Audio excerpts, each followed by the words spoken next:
वणक्कम सत श्री अकाल केड़ो हाल है दोस्तों। स्वागत है आपका हमारे चैनल में। आज की कहानी दूसरी शादी। आशा है आपको ज़रूर पसंद आएगी और उसके साथ ही आप चैनल को सब्सक्राइब ज़रूर करेंगे। सुबह सुबह फ़ोन की घंटी बजी। मुझे चिढ़ हुई कि रविवार के दिन भी चैन से सोने को नहीं मिला। फ़ोन उठाया तो नीता बुआ की आवाज़ आई, दिया बेटा शाम तक आ जाओ, तुम्हारे पापा और नर्मदा की शादी है। मुझे बहुत तेज़ गुस्सा आ गया। लगभग चीखते हुए बोली, नीता बुआ आपको मेरे साथ इतना भद्दा मजाक नहीं करना चाहिए। वे तुरंत बोली, बेटा मैं मजाक नहीं कर रही हूँ बल्कि तुम्हें खबर दे रही हूँ। मैंने फ़ोन काट दिया। मुझ में पापा की शादी के संबंध में बातचीत करने का सामर्थ्य बिल्कुल नहीं था। बुआ का 2 बार और फ़ोन आया किंतु मैंने गुस्से में काट दिया। मेरी चीख सुनकर राजा भी जग गए तथा मुझसे बार बार पूछने लगे कि किसका फ़ोन था, क्या बात हुई, मैं इतना परेशान क्यों हूँ, वगैरह वगैरह। मैं तो अपनी ही रौ में बोले जा रही थी। आदमी इतना भी मक्कार हो सकता है, अपनी जान से प्यारी पत्नी के देहांत के 2.5 माह के अंदर ही उसकी प्यारी सखी से शादी रचा ले। इसका मतलब तो यही है कि मम्मी के साथ उनके पति और उनकी सखी ने शायद षड्यंत्र ही रचा है। पापा दूसरी शादी कर रहे हैं। यह सुनकर मैं हैरान और परेशान थी। रोऊं या हंसूं, चीखूं या चिल्लाऊं, करूं तो करूं क्या। पापा की शादी की खबर गले में फांस की तरह अटकी हुई थी। मम्मी को गुजरे हुए अभी सिर्फ 2.5 महीने हुए थे। उनकी मृत्यु के शोक से तो मन उभर भी नहीं पा रहा है। रात दिन मम्मी की तस्वीर आंखों के सामने छाई रहती है। घर, ऑफिस, सभी जगह काम मशीनी ढंग से करती रहती हूँ, पर दिलो दिमाग पर मम्मी ही पूरा दिन छाई रहती है। अपने मन को स्वयं ही समझाती रहती हूँ, मम्मी तो उस दुनिया से चली गई, अब लौटकर आएंगी भी नहीं। जिंदगी तो किसी के जाने से रुकती भी नहीं है। मैं खुद भी कितनी खुश हूँ कि मेरी मम्मी मुझे सेटल करके गृहस्थी बसा कर गई हैं। कितने ऐसे अभागे हैं इस संसार में जिनकी मम्मी उनके बचपन में ही गुजर जाती हैं, फिर भी वे अपना जीवन चलाते रहते हैं। मम्मी के साथ साथ इन दिनों पापा भी बहुत याद आते। मन बहुत भावुक हो जाता पापा को याद करके। मन में विचार आता कि मैं तो अपनी गृहस्थी, ऑफिस और अपनी प्यारी गुड़िया रिंकू में व्यस्त होने के बावजूद मम्मी को भुला नहीं पाती हूँ। पर बेचारे पापा, उनका क्या हाल होता होगा। वे अपना समय मम्मी के बिना किस तरह बिताते होंगे। 30 वर्षों का सुखी विवाहित जीवन दोनों ने एक साथ बिताया था। मम्मी के साथ साय की तरह रहते थे वे। उनकी दिनचर्या मम्मी के इर्द गिर्द ही घूमती रहती थी। मम्मी के मृत्यु के बाद 4 दिन और पापा के साथ रहकर मैं वापस अपने ससुराल लखनऊ आ गई थी।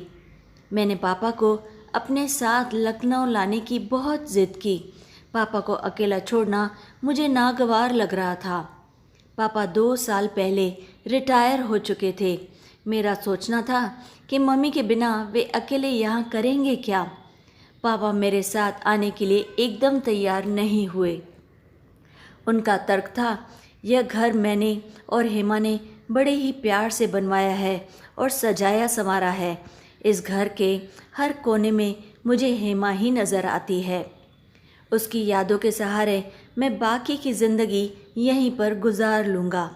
फिर तुम लोग तो हो ही, जब फुर्सत मिले मिलने चले आना, या मुझे ज़रूरत लगेगी तो मैं बुला लूँगा।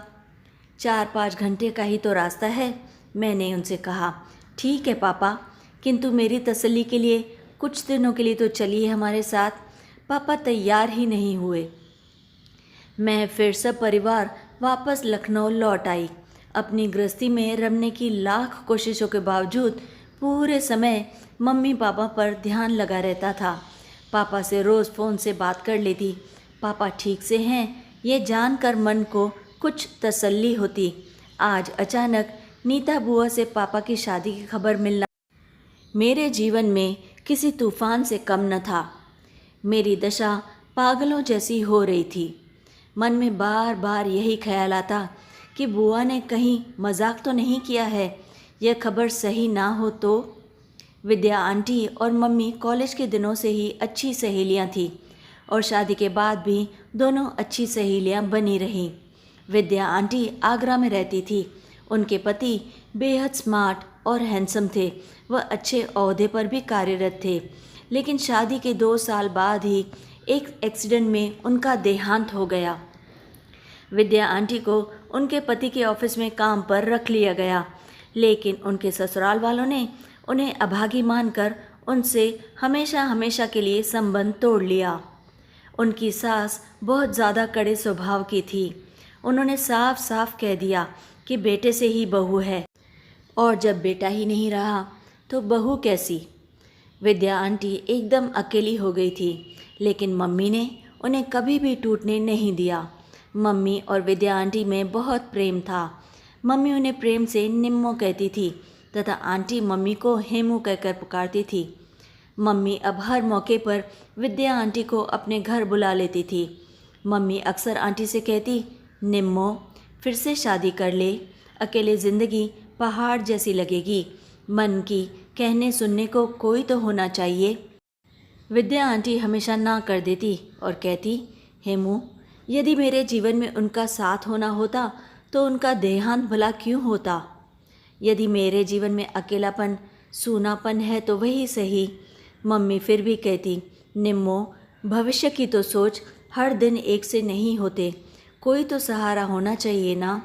विद्या आंटी कहती, हेमू तू और तेरा परिवार है ना, इतना अपनापन तुम लोगों से मिलता है, उसके सहारे ज़िंदगी काट लूँगी। मम्मी के बहुत समझाने पर भी विद्या आंटी दूसरी शादी के लिए कभी भी तैयार ना हुई। एक बार उन्होंने मम्मी से सख्ती से कह भी दिया था, देख हेमू, यदि तू मुझे आइंदा पुनर्विवाह के लिए बोलेगी तो मैं तेरे पास यहाँ आना छोड़ दूँगी। उन्होंने बहुत भावुक होकर कहा था, रमेश के साथ गुजरे 2 सालों पर मेरी पूरी ज़िंदगी कुर्बान है हेमू। मम्मी ने आंटी को गले से लगाते हुए कहा था, निम्मो मैं वादा करती हूँ आइंदा तुझसे विवाह के लिए कभी नहीं कहूँगी, मुझे मेरे हेमेश की कसम। पापा विद्या आंटी को साली साहिबा कहकर पुकारते थे। मम्मी को यदि पापा की मर्ज़ी के खिलाफ पापा से काम करवाना होता तो वे केवल विद्या आंटी के माध्यम से ही पापा को कहलवाती थी तथा पापा यह कहते हुए, साली साहिबा आपकी बात टालने की हिम्मत तो मुझ में है नहीं, चुपचाप वे काम कर देते थे। बड़ा प्यारा रिश्ता था पापा और विद्या आंटी का। दोनों के रिश्तों में शुद्ध लगाव के अलावा ऐसा कुछ भी नज़र नहीं आता था जिसे आपत्तिजनक कहा जा सके। वे दोनों कभी भी अकेले में मिलते हुए या बातें करते हुए भी नज़र नहीं आते थे। दोनों के रिश्तों की धुरी तो मम्मी ही नज़र आती थी। फिर दोनों ने शादी कैसे कर ली और भला क्यों कर ली? दोनों इतने समय से मम्मी को क्या छल रहे थे? इस गुत्थी को मैं किसी भी तरह से सुलझा नहीं पा रही थी। मम्मी और विद्या आंटी रंग रूप स्वभाव में बहुत ज़्यादा मेल खाती थी। पहली नज़र में तो वे दोनों शायद जुड़वा बहनें जैसे ही नज़र आती थी। मम्मी के कैंसर का पता अंतिम स्थिति में चल पाया। पापा ने मम्मी के इलाज और सेवा में रात दिन एक कर दिए। मैंने उन्हें छिप छिप कर रोते हुए भी देखा था। मम्मी की हालत की खबर विद्या आंटी को भी दे दी गई। वे खबर मिलते ही तुरंत ही मम्मी के पास पहुंच गई। आते ही मम्मी की सेवा में लग गई। कितना प्यार करती थी वो मम्मी को। कभी कभी उनकी बुदबुदाहट मुझे सुनाई भी पड़ी थी। यह क्या हो गया? मेरी हेमू को कुछ नहीं होना चाहिए, उसे बचा लो, मुझे उठा लो भगवान, उसके सारे कष्ट मुझे दे दो। फिर वही सवाल दिमाग को मतने लगता था कि कैसे दोनों ने शादी कर ली आखिर। इसका मतलब तो यही है कि दोनों मम्मी के सामने नाटक कर रहे थे। मैं रात दिन पापा और आंटी की शादी के गुत्थी में उलझी रहती। एक सेकंड के लिए भी मेरा मन इस उलझन से नहीं निकल पाता था। नतीजतन इसका असर मेरे स्वास्थ्य पर पड़ता ही था, सो पड़ गया। राजेश ने मुझे डॉक्टर को दिखाया। सारी जांच पड़ताल के बाद डॉक्टर का 2 टूक निर्णय यही था कि सब रिपोर्ट नॉर्मल है, ये बहुत टेंशन में है। इतना टेंशन इनको काफ़ी नुकसान पहुंचा सकता है। इन्हें खुश रहने की सख्त आवश्यकता है। राजा ने मुझे बड़े प्यार से समझाया, दिया, जो होना था सो हो गया। मम्मी चली गई हैं। तुम्हारे लाख चिंता करने से भी वे वापस नहीं आएंगी। सो मन को दुखी मत करो प्लीज़, समझा करो। हमारी बेटी को भी तुम्हें ही संभालना है। मैंने कहा, राजा, मम्मी को गुजरे 2.5 माह हो रहे हैं। मैंने उस दुख को सहज ले लिया है। मैं क्या करूं? पापा और आंटी ने शादी करके मम्मी के साथ विश्वासघात किया है। ये मुझसे बर्दाश्त नहीं हो रहा है। राजा बहुत ही संयत होकर मुझसे बोले, दिया, ये अपने को जलाने से कोई फ़ायदा नहीं है। मुझे ऐसा लगता है ज़रूर कोई तो कारण होगा जो उन लोगों ने ऐसा कदम उठाया है। दोनों ही बहुत सुलझे हुए और बहुत ही ज़्यादा समझदार इंसान हैं। मैंने कहा, राजा, क्या कारण हो सकता है? दोनों सबकी आंखों में धूल झोंककर प्रेम किया करते होंगे। अभी तक दोनों नाटक ही कर रहे थे, बल्कि मुझे तो पूरा विश्वास है कि दोनों मम्मी की शायद मृत्यु का इंतज़ार ही कर रहे होंगे। उन्हें अपने रास्ते का कांटा ही समझते रहे होंगे। राजा ने थोड़ा सख्ती से मुझसे कहा, दिया, हम भी बच्चे नहीं हैं। हमारी आंखों पर पट्टी नहीं बंधी हुई है जो हमारी आंखों के सामने प्रेम लीला खेली जाए और वह हमें दिखाई भी ना दे। मैंने मायूस होकर कहा, राजा, मुझे समझ में नहीं आ रहा कि मैं क्या करूं, किसके आगे रोऊं, चीखूं, चिल्लाऊं, क्या करूं? जी में आता है उन दोनों से खूब झगड़ूं कि आप लोगों की नियति में ही खोट थी जो मम्मी चल बसी और अब दोनों शादी रचा रहे हैं। राजा ने मेरे हाथ को अपने हाथों में लेकर बहुत ही आराम तरीके से कहा, दिया, मेरी बात ध्यान से सुनो। 4 दिनों बाद रिंकू की गर्मी की छुट्टियां शुरू हो रही हैं। हम भी छुट्टी लेकर पापा के पास चलते हैं। मैंने झट से कहा, राजा, उन्हें तो हम कबाब में हड्डी की तरह लगेंगे। वे दोनों तो हनीमून के मूड में होंगे ना। अब निर्मला आंटी मेरी आंटी नहीं बल्कि मेरी सौतेली माँ बन बैठी हैं। न जाने मुझसे कैसा व्यवहार करें। मैंने बात और विस्तार से समझाने के लिए राजा से कहा, अब तो पापा पर भरोसा भी नहीं रहा। कहीं वे हम लोगों का अपमान न कर बैठे। मेरी तो छोड़ो, तुम्हारे अपमान को मैं बर्दाश्त नहीं कर पाऊंगी। राजा ने मेरे कंधों पर हाथ रखते हुए बड़े ही धैर्य से जवाब दिया, यदि नहीं मिलना चाहेंगे या हमारा अपमान करेंगे तो हम तुरंत लौट आएंगे और फिर दोबारा कभी उनके पास नहीं जाएंगे। हम यही समझ लेंगे कि मम्मी तो अब इस दुनिया में नहीं है और पापा से हमारा कोई संबंध नहीं है। मैं चुपचाप राजा की बातें ध्यान से सुन रही थी। तुम्हें मुझसे वादा करना होगा कि तुम उसके बाद पापा की चिंता करना छोड़ दोगी। उन्होंने बड़े ही प्यार से मुझसे कहा। मुझसे मेरी बीवी उदास और बुझी बुझी देखी नहीं जाती, इसलिए एक बार तो ये रिस्क लेना ही होगा। एक बार चलकर हमें देखना ही होगा। हम जब पापा के पास पहुँचे उस समय सुबह के लगभग 8 बज रहे थे। पापा बागबानी में लगे हुए थे। हमें देखते ही गेट तक आए और बोले, अरे तुम लोग बिना खबर दिए आ गए, खबर करते तो मैं स्टेशन पर आ जाता। राजा ने धीरे से मुझसे कहा, दिया, गुस्से को जब्त रखना और अपनी तरफ से कुछ भी अपमानजनक नहीं करना। राजा ने टैक्सी से सामान निकालते हुए कहा, अरे बस पापा, अचानक ही प्रोग्राम बन गया इसलिए बस चले आए। मैं अपने क्रोध को किसी तरह रोकने की कोशिश कर रही थी, फिर भी मेरे मुंह से निकल ही गया। हमें लगा आपको फुर्सत कहाँ होगी, फिर हमें लाने की आपको अनुमति भी तो मिले ना। पापा मुझसे कुछ भी ना बोले, हमें चुपचाप अंदर लिवा लाए और बोले, निम्मो देखो कौन आया है। पापा के मुंह से निम्मो सुनकर मैं अंदर ही अंदर बुरी तरह से तिलमिला गई। विद्या आंटी तुरंत हाथ पोंछती हुई हमारे पास आ गई। शायद किचन में थी वह। आते ही बोले, अरे बेटी दिया, कैसी हो तुम? राजा, रिंकू, तुम सभी को देखकर बहुत खुशी हो रही है। फिर रिंकू को दुलारते हुए बोली, तुम लोग फ्रेश हो लो, मैं नाश्ते की तैयारी करती हूँ। हम सब साथ में ही नाश्ता करेंगे। मैंने उनसे कुछ भी नहीं कहा। अपना मायका आज मुझे अपना सा लग ही नहीं रहा था। चुपचाप हमने थोड़ा थोड़ा नाश्ता कर लिया। विद्या आंटी ने राजा के पसंद के आलू के पराठे बनाए थे तथा रिंकू की पसंद की गाढ़ी सेवइयाँ भी बनाई थी। पापा का बेडरूम वैसा ही था जैसा मम्मी के समय रहता था। घर की साज सज्जा भी बिल्कुल वैसी की वैसी थी जैसे मम्मी के समय रहती थी। पर्दे, चादरें, सब कुछ मम्मी की पसंद के ही लगे हुए थे। बेडरूम में मम्मी की बड़ी सी तस्वीर लगी हुई थी।